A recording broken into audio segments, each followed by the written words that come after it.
मित्रांनो, ईश्वरीची खरी पत्रिका ही अर्णवच्या हाती लागलेली आहे. कारण गुरुजींना आधी खोटी पत्रिका दाखवण्यात आली होती आणि गुरुजींनी चुकीचं भविष्य सांगितलं होतं, म्हणजे पत्रिकेनुसार भविष्य सांगितलं होतं.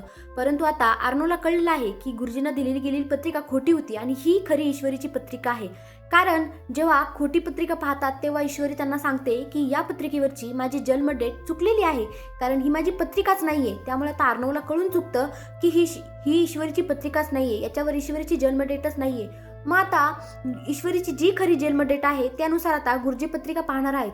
मित्रांनो, आता अर्णव आजीला बोलतो की आजी, ही तरी ईश्वरीची खोटी पत्रिका होती आणि या पत्रिकेवरून तू मला ईश्वरी माझ्यासाठी अशुभ आहे, ती माझ्यासाठी योग्य नाही असं म्हणत होती. परंतु आता आपण तिची खरी जन्म डेट गुरुजींना सांगून जाणून घेऊया की खरंच ती माझ्यासाठी योग्य आहे की नाही.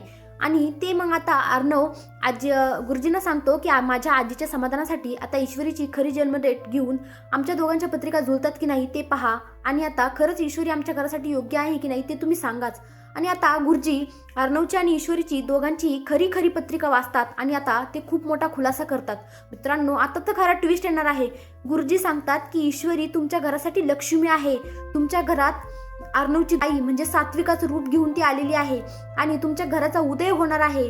ती खरी या घरची लक्ष्मी आहे आणि आता या घराचा उद्धार करू शकते, तीच सगळं काही व्यवस्थित करू शकते असं सांगितल्यानंतर आता मात्र आजीचे डोळे तर मोठे झालेले आहे. आजीला आश्चर्य वाटते की खरंच हे ईश्वरीचं मी एवढा राग केला, मी एवढं तिला वाईट साईड बोलले, परंतु तिने किती मनापासून ऐकून घेतलं आणि हीच माझ्या घरची खरी लक्ष्मी आहे. मी तर त्या मूर्ख बावट लावण्यासोबत माझ्या चिंटूचं लग्न लावायला निघले होते, परंतु देवा बरं झालं रे, मला ती वेळीच बुद्धी दिली आणि ही ईश्वरी माझ्या घरची सून बनली.